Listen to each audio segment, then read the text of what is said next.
Geojit investment के senior vice president Gaurang Shah भी जुड़ गए हैं। गौरांग सर, बहुत बहुत शुक्रिया। Good morning sir. सबसे पहले कोटक बैंक से आपसे शुरुआत करूंगा। स्टॉक स्प्लिट की खबर आ रही है, वो भी 15 साल बाद इस तरह की खबर आ रही है, और 21 नवंबर वो रिकॉर्ड डेट तय की गई है। क्या सर इस स्टॉक पर क्या असर होगा, इन्वेस्टर्स के लिए क्या सलाह है यहाँ?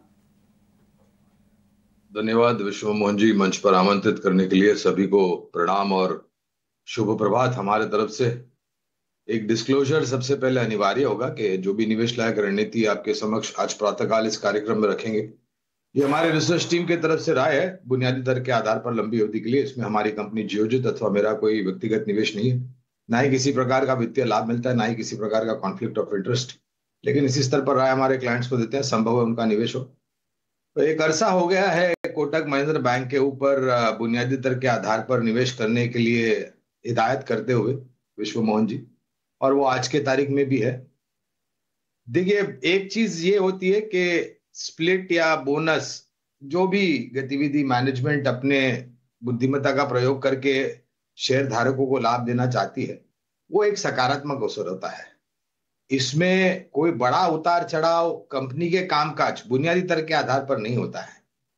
और कई बार ये देखा है कि अगर आपने सक्षम और मजबूत कंपनियों में स्प्लिट या बोनस के पश्चात अपना निवेश बना करके रखा है, तो आपको लाभ ही लाभ मिला है। तो अगर लंबी अवधि का निवेश है, बने रहें। अब ये औपचारिक स्तर पर क्या घोषणा आती है, इसका थोड़ा बहुत इंतजार करना पड़ेगा, लेकिन हाँ, एक इतिहास बिल्कुल है। सक्षम कंपनियों में अपना निवेश बना करके ले लगे, चाहे वो स्प्लिट हो, बोनस हो, इवन बायबैक। विश्व मोहन जी, मैं तो ये भी हिदायत देता हूं कि अगर कोई अच्छी कंपनी बायबैक देती है तो बायबैक में अपने शेयर्स जो है वो कंपनी को वापस मत दीजिए, बने रहे लंबी अवधि। तो ये भी हुए कोटक महिंद्रा बैंक को लेकर। तो 21 नवंबर को बोर्ड इस पर विचार करेगा स्प्लिट करने पर। 2010 में इससे पहले इस तरह की खबर आई थी, और अब इस पे हालांकि अभी कंसिडरेशन के मोड में है, जब वो फिर फाइनल फैसला रिकॉर्ड रेट आना अभी बाकी है। लेकिन ब्रोकर गौरांग सर, मैरिको को लेकर आपकी क्या राय है? नुवामा की जो रिपोर्ट है वो उनके हिसाब से उन्होंने ईपीएस अनुमान को कम कर दिया है, रिपोर्ट आपने सुना भी। आपकी राय क्या है सर मैरिको को लेकर? खरीदारी की राह है, धीरे धीरे करके जोड़ते जाएं अगर लंबी अवधि का निवेश है तो। और मेरे ख्याल से विश्वमोहन जी, जो भी सकारात्मक कदम सरकार के तरफ से खपत को लेकर के उठाए गए हैं, ये इस महीने यानी नवंबर से इसके जमीनी स्तर पर आसार शुरू हुए दिखने के लिए। और जैसे जैसे हम आगे बढ़ते जाएंगे, दिसंबर का महीना और अगले साल, मेरे ख्याल से ये खपत और बढ़ेगी, खास करके जो ग्रामीण मध्यम ग्रामीण इलाके हैं भारत देश के, वहां से। और इनके मार्जिन्स में भी, जो मुनाफे के शुद्ध मुनाफे के मार्जिन है विश्व मोहन जी, वहां पर भी मेरे ख्याल से एक अच्छा सुधार होगा, क्योंकि जो लागत खर्च है जो पिछले वित्तीय वर्ष में हुआ करता था, वो इस वित्तीय वर्ष में नीचे आया है।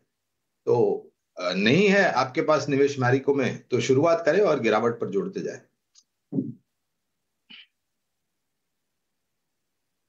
गिरावट पर खरीदारी करने की सलाह है मैरिको में। चलिए कुछ और नतीजों की बातचीत करते हैं, जहां पर सर गुड मॉर्निंग, कैसी लगती है आपको कंपनी, और नंबर्स के बाद क्या करें शेयर में?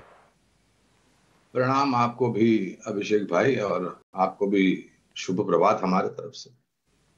तो देखिए, पहले तो कवरेज नहीं है, और मीडिया क्षेत्र में मेरे ख्याल से ऐसी कंपनियों पर नजर रखना जिनका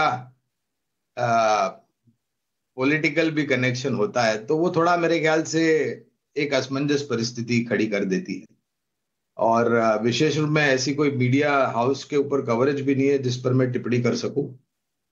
थोड़ा सावधान रहने के मैं बिल्कुल संकेत दे सकता हूं। निजी तौर पर टिप्पणी नहीं करूंगा कि आप खरीदारी करें, निवेशित रहे या बिकवाली करें, क्योंकि कवरेज नहीं है। क्षमा चाहता हूं।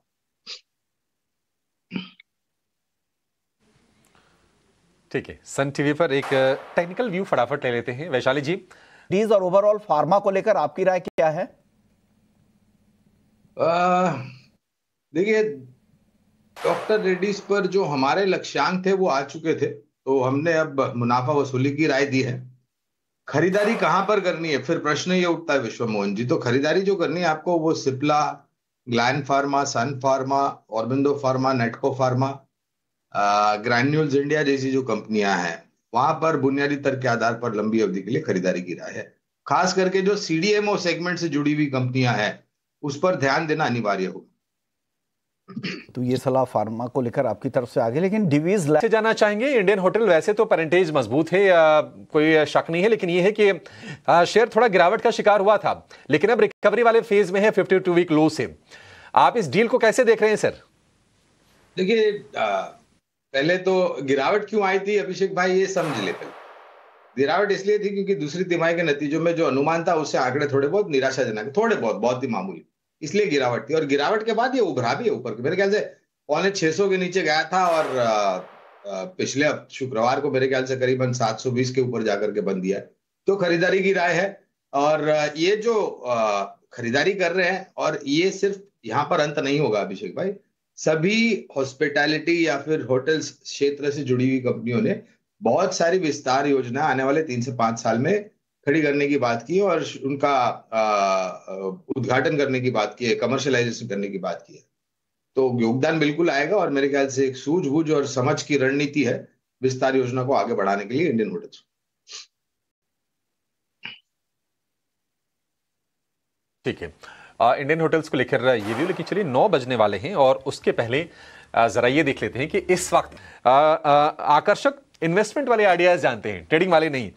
लेकिन आज आप देखेंगे कि एसकेएफ करीब करीब 9% ऊपर है, नारायण हृदयालय करीब 6.5% ऊपर, आईआरबी इंफ्रा को बड़ा ऑर्डर मिला है करीब 6.5% ऊपर, ये शेयर कारोबार कर रहा है। इसके अलावा उज्जीवन स्मॉल फाइनेंस बैंक में 4% के आसपास की तेजी है, और डीसीबी बैंक है करीब करीब 3.25% ऊपर। ये कुछ शेयर हैं जहां पर आज तेजी दिखाई दे रही है।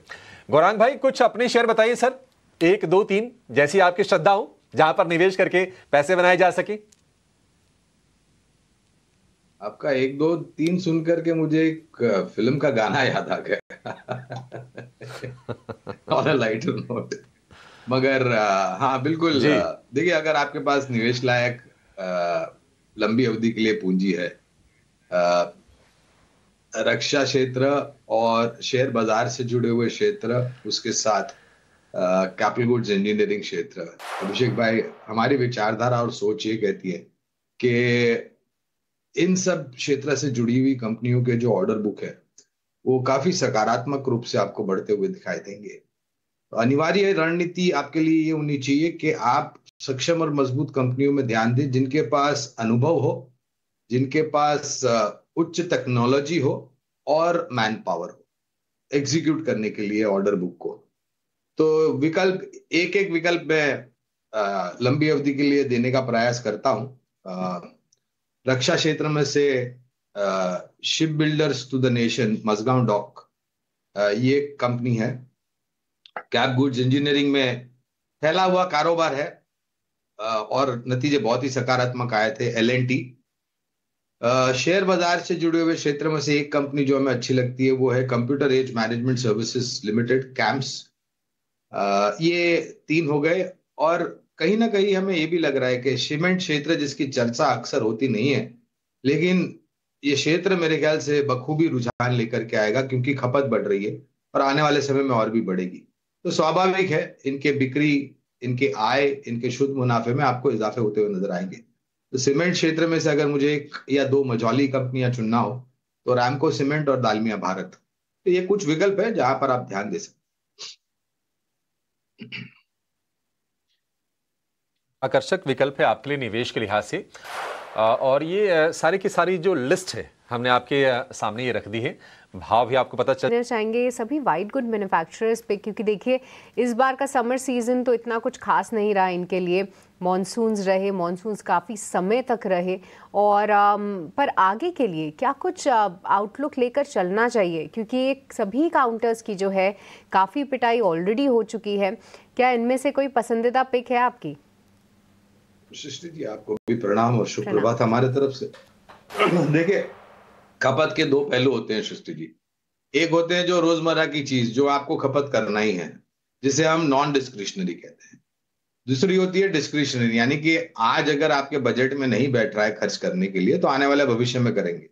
उदाहरण के तौर पर, अगर आपको आपके घर में नया रेफ्रिजरेटर, नया आधुनिक टीवी, या फिर एयर कंडीशन, या फिर वॉशिंग मशीन, या फिर माइक्रोवेव, जो भी आधुनिक उपकरण आपको अपने घर में बिठाना है, वो आप भविष्य में करें, तो उस प्रकार की चीज। लेकिन वास्तविकता ये है सृष्टि जी कि खर्च दोनों तरफ होगा, एक में पहले होगा, दूसरे में बाद में होगा। जो हमारी विचारधारा है और जो नाम है, जो कंपनियां हैं बुनियादी दर के आधार पर खरीदारी करने के लिए, तो हिताची एनर्जी है, हैवेल्स इंडिया है, ब्लू स्टार है, वोल्टास है, और जो भी पिटाई हुई थी नतीजों के पश्चात जो निराशाजनक आए थे सृष्टि जी, वहां से ऊपर की तरफ के दायरे भी हमने देखे। तो खरीदारी दिख रही है कि हाँ निचले स्तर पर आई है लंबी अवधि के लिए। और ये पूरा समीकरण जो है वो आपको बड़े शेयर, छोटे मझौले शेयर से तो मांग आती हुई दिखाई देगी इन सब उपकरण के लिए, लेकिन ज्यादातर योगदान जो हमारी विचारधारा है वो हमारे देश के जो ग्रामीण और मध्यम ग्रामीण इलाके हैं वहां से आपको आती हुई दिखाई देगी कि वहां पे जो परिस्थिति है वो बहुत ही तीव्र गति से दोहर रही है। तो इन सब कंपनियों पर लंबी अवधि के लिए आप निवेश कर सकते हैं और गिरावट का फायदा उठाइए आप और लंबी अवधि के लिए निवेश कीजिए। तो चलिए लंबी अवधि के लिए निवेश करिए और इस गिरावट का आपको फायदा उठाना है। गौरांग जी, इसी के साथ हम आपका बहुत बहुत शुक्रिया करना चाहेंगे, आज आपने समय निकाला और हमसे तमाम काउंटर्स और सेक्टर्स पे चर्चा भी की। और चलिए एक बार फिर से मार्केट की नजर डाल